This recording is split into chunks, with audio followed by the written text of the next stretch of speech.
Hi friends, నమస్తే. Welcome to Anu's kitchen.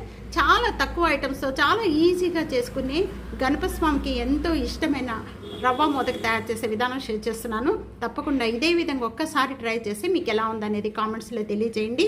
ఇప్పటి వరకు కూడా నా ఛానల్ని సబ్స్క్రైబ్ చేయని వాళ్ళు ప్లీజ్ సబ్స్క్రైబ్ చేసుకోండి. రండి ఇది ఎలా తయారు చేయాలో చూసారు. బొంబాయి రవ్వతో మోదక్ తయారు చేసుకోవడానికి ముందుగా ఇక్కడ నేను ఒక ప్యాన్లో 1 టేబుల్ స్పూన్ ఘీ యాడ్ చేస్తున్నాను. ఇక్కడ హాఫ్ కప్ బొంబాయి రవ్వ అనేది బొంబాయి రవ్వ అంతా కూడా యాడ్ చేసుకుందాం. ఫ్లేమ్లో పెట్టుకొని మంచి స్మెల్ వచ్చేంత వరకు కూడా ఈ రవ్వ అంతా కూడా బాగా రోస్ట్ చేసుకోవాలి. వేస్తూ ఉండగా మంచి కలర్ వచ్చేసి మంచి స్మెల్ వస్తూ ఉంటుందండి. ఆ టైంలో ఇక్కడ కొద్దిగా ఇలాచీ పౌడర్ యాడ్ చేస్తున్నాను. 3/4 కప్పు కొబ్బరి యాడ్ చేస్తున్నాను. ఇది డ్రై కొబ్బరి అండి.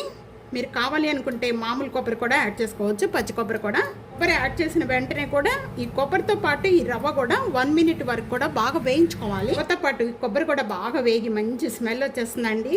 ఈ టైంలో ఇక్కడ నేను 3/4 కప్పు షుగర్ యాడ్ చేస్తున్నాను.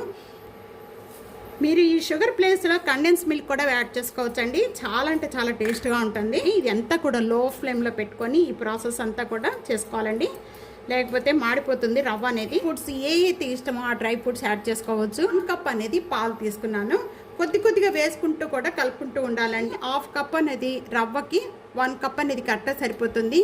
1 కప్ అనేది ఫస్ట్గానే యాడ్ చేసుకోకుండా హాఫ్ కొద్దిగా యాడ్ చేసుకుంటూ కూడా మనం ఇంత కూడా లో ఫ్లేమ్లో పెట్టుకోవాలండి.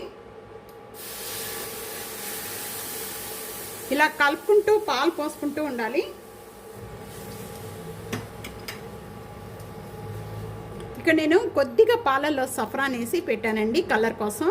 ఇలా మొత్తం కూడా దీంట్లో యాడ్ చేసేస్తున్నాను. ఇది టైట్ అయిపోతూ ఉంటుందండి. ఇదంతా కూడా టైట్ అయిపోయి ఇదంతా దగ్గరగా వచ్చేసింది, చూస్తున్నారు కదా. ఈ విధంగా వచ్చిన వెంటనే కూడా మనకి కొద్దిగా పట్టుకొని చూస్తే ఈ విధంగా ఉండలాగా రావాలి. ఇలా వచ్చింది అంటే మనం ఇప్పుడు ఇదంతా కూడా తయారు చేసిందంతా కూడా పర్ఫెక్ట్ అని అర్థం. ఇలా వచ్చేసిన వెంటనే కూడా ఇప్పుడు మనం స్టవ్ ఆన్ చేసేసుకుందాము.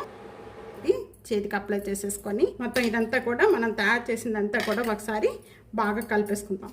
ఏమైనా డ్రై ఫ్రూట్స్ ఉంటే వాటిని చిన్న పీసెస్గా కట్ చేసేసుకొని అరేంజ్మెంట్ చేసుకోవచ్చు. నేను రోజు ఫ్లవర్స్ది యాడ్ చేస్తున్నానండి. ఇక్కడ నెయ్యి అప్లై చేసేసుకొని దీంట్లో పెట్టుకోవడం వల్ల చాలా ఈజీగా ఉంటాయి. షేప్ కూడా చక్కగా వస్తుంది. ఇలా ఈ విధంగా చిన్న బాల్స్గా చేసుకుంటే మనకి ఇది చాలా బాగుంటుందండి. ఇలా అరేంజ్మెంట్ చేసుకుంటే.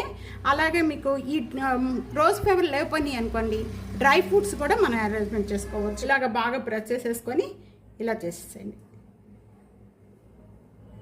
మనం పిండికే పెట్టేసేసుకుంటే చక్కగా ఈ విధంగా వచ్చేస్తుంది. చూసారు కదా ఎంత బాగుందో. పైన అనేది ఎంత కలర్ఫుల్గా రోజ్ ఫ్లవర్స్ పెట్టాము. చూస్తానికి చాలా బాగుంది. చాలా తినడానికి కూడా చాలా బాగుంటుందండి. చాలా టేస్ట్గా ఉంటాయి. ఒక్కసారి ట్రై చేయండి ఈ విధంగా. చాలా అంటే చాలా బాగుంటాయండి. చాలా టేస్ట్గా ఉంటుందండి. రవ్వ మోదక్ రెడీ అయిపోయింది. చూసారు కదండి రవ్వ మోదక్ ఎంత ఈజీగా తయారు చేసుకోవచ్చు. తప్పకుండా ట్రై చేయండి. ఎలా ఉందనేది నాకు కామెంట్స్లో తెలియజేయండి. ఫ్యామిలీకి ఫ్రెండ్స్కి video share and like, comment, subscribe చేసుకోవడం అస్సలు మర్చిపోవద్దు. Thank you for watching.